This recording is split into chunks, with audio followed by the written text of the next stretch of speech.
Bom, para mim, como eu falei inicialmente, é uma honra muito grande poder estar fazendo parte dessa banca, né? Eu gostaria de trazer algumas considerações a respeito do tema, né, que me chama também muita atenção. A partir de quando as famílias passaram a necessitar de um terceiro para resolver os seus problemas, né?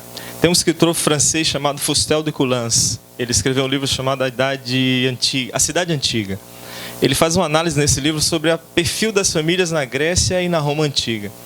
E o que me chama a atenção nesse livro, principalmente, é que nessa época, todo o conflito ele era gerado e resolvido dentro da própria família. Não existia ingerência de ninguém, não existia estado de ninguém, resolvendo um problema que era tipicamente da família, né? E a partir de quando a família passa a perder esse poder de gerar o seu conflito e resolver o seu conflito, né? A gente sabe que a própria evolução, né, a modernidade, fez com que os papéis passassem a ser invertidos, né? A gente tem aí vários eventos ocorridos ao longo da história da humanidade que fazem com que a gente refletir que as famílias começaram a mudar o seu perfil. O próprio avanço do catolicismo, né? Mas o que mais marca a mudança na estrutura familiar, sem dúvida, foi a Revolução Industrial. A mulher ela passa a ter um papel diferente daquele que era destinado a ela, né? Porque o papel social da mulher sempre foi gerar e cuidar dos filhos e cuidar da parte interna da família, né? A família dentro do lar. O homem sempre foi educado para ser aquele que sai de casa, aquele que vai buscar o provimento, né? E esses papéis começam a ser invertidos e os conflitos começam a ser multiplicados, tá? E a família passa a perder o poder de resolver os seus próprios problemas, né? Tem um advogado do Rio Grande do Sul que ele costuma falar, né, da necessidade do terceiro. Ele costuma falar, eu até anotei o termo aqui para não esquecer, a doença do terceiro, né? As famílias passam a ter essa necessidade de ter uma terceira pessoa dizendo com quem está o direito, né? Quem é que vai resolver um problema que eu e meu marido criamos? Vai ser uma terceira pessoa, porque eu não tenho essa capacidade, ele também não tem essa capacidade. E tudo perpassa, né, por tudo aquilo que foi trabalhado pela professora Edna, né?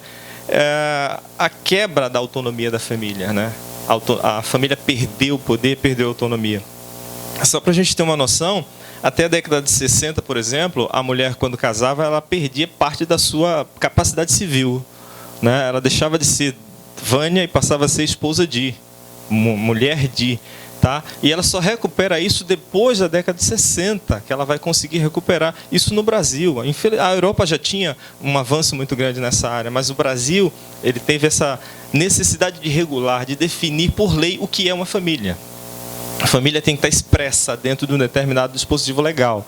É um homem, uma mulher, é isso ou aquilo, né? E esse perfil mudando ao longo do tempo, cria-se uma quantidade de conflitos inimagináveis, né?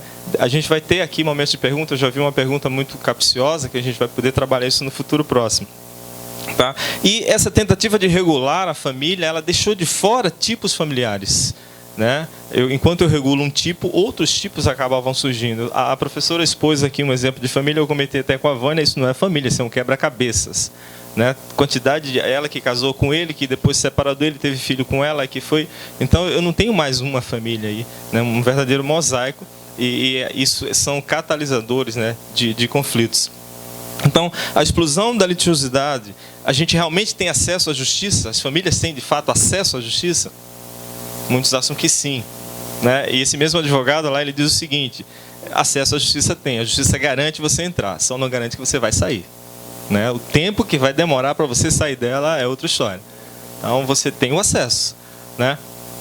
E a necessidade de ter novos paradigmas com essa mudança constante na família, tá? Há uma necessidade de quebrar esse paternalismo social, né? Infelizmente, o judiciário virou um instrumento de vingança, não é um instrumento de resolução do problema. Eu vou lá porque eu quero ferrar com a vida dele, né? Eu não vou lá porque eu quero solucionar um conflito nosso, tá? E a mediação, ela entra justamente nesse filão aí, né? Humanizar o processo, né? A mediação, ela vem justamente para dizer: a justiça não é feita para isso. Eu tenho outras formas de resolver o problema que necessariamente precisam ser por um terceiro imparcial, por um terceiro que vai decidir. Tá? Vocês têm poder. Devolver o poder para a família solucionar os seus próprios conflitos. É o grande viés, né? A grande saída, a grande sacada que a mediação traz, né, para as nossas vidas. A Europa já faz isso com mais força, há bem mais tempo. O Brasil está aí começando esse processo, né, e a gente está vendo aí, esse fórum já é um grande exemplo de que o processo está se firmando e vai se firmar cada vez mais. Vamos abrir para as perguntas agora, né? Eu tenho